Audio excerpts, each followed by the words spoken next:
Most of the cubs' first solitary hunting attempts are clumsy and often end in failure.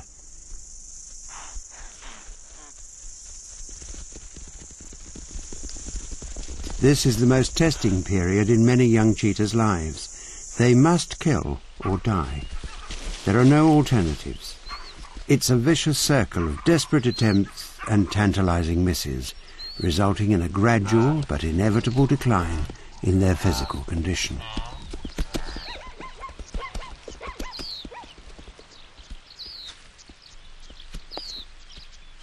But this year, for Duma's cubs, it's a time of good fortune. It is now that the second fawning period of the Thompson's gazelles gets underway, and the young animals provide achievable opportunity.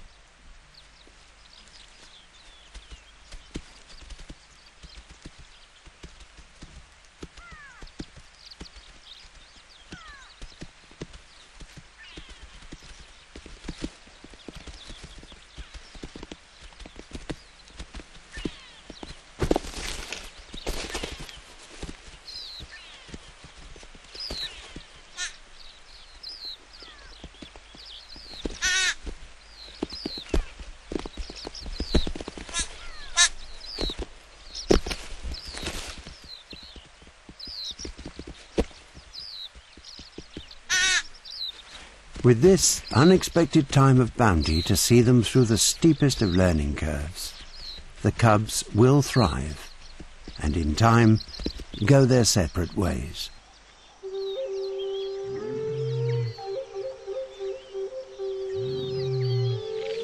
At last, life for Duma is easier, a time of luxury. She has only to feed and fend for herself. It is a restful, though all too brief period in the life of an adult female cheetah. With the pressure off as far as finding a constant supply of food is concerned, she is now able to indulge in more frivolous activities. From her vantage point, she spots something worth a closer look.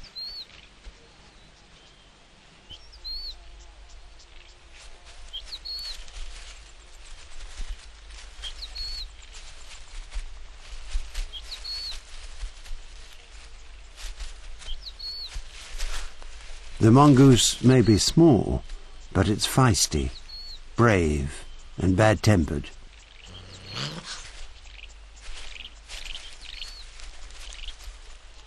The bluff is enough to convince Duma to leave.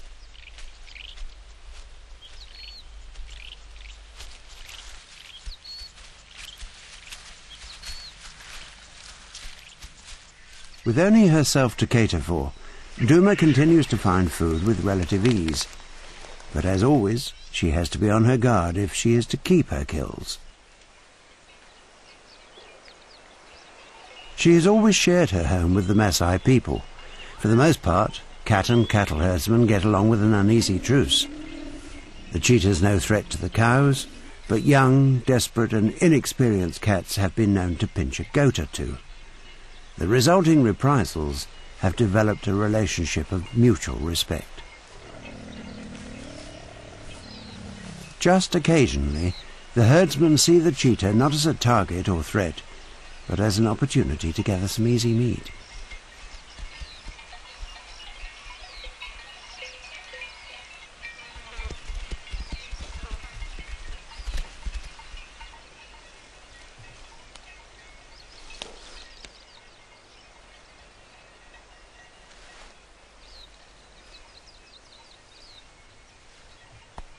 Tendons are torn from the impala's legs for use as bindings, before the remainder of the carcass is butchered and carried back to the village.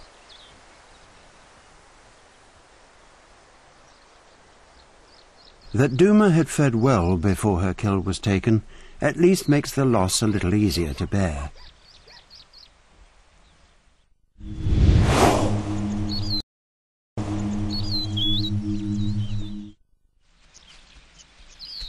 Across the grasslands, there is a shift of mood.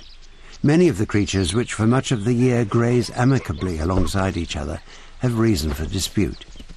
For some, it's a simple reaction to the drying land and scarcer feeding.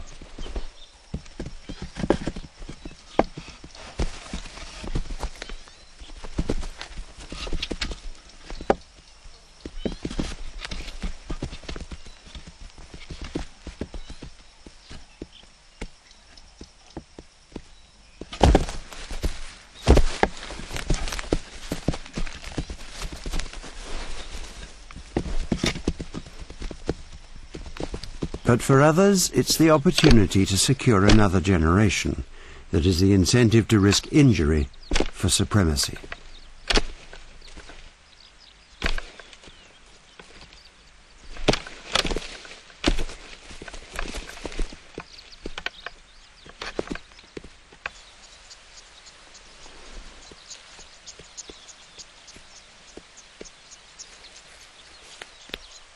Duma's daily needs have changed too.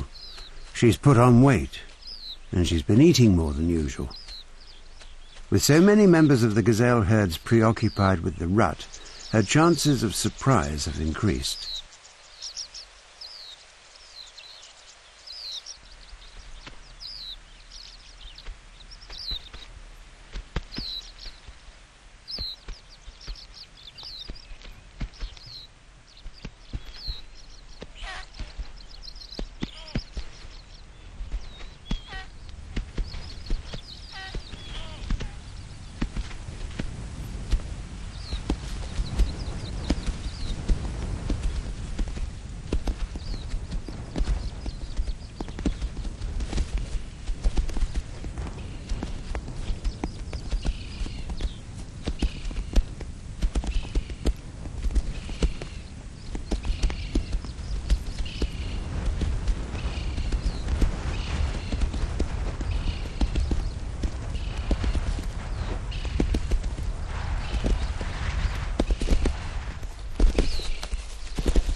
This meal will feed more than Duma. Her appetite is sharpened by the new life which is now developing inside her.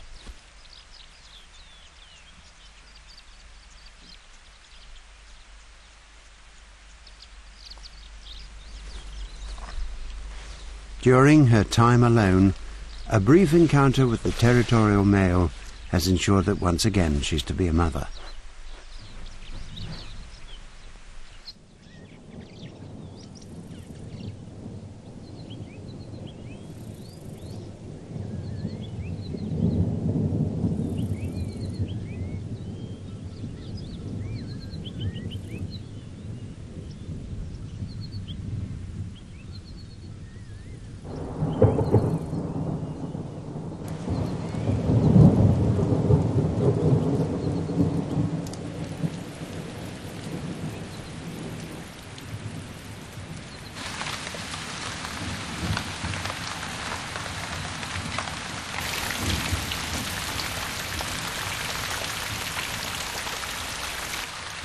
With the coming of the rains, her cubs were born.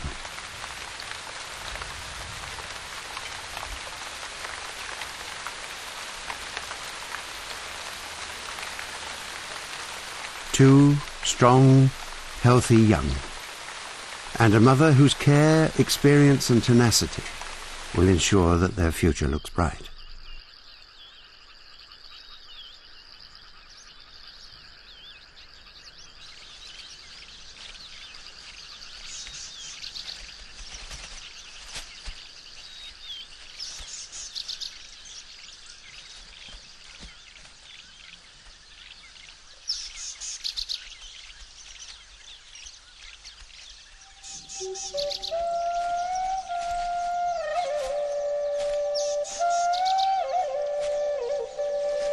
Their dependence on her will last for the next year and a half, and she will, barring accidents, always be there for them.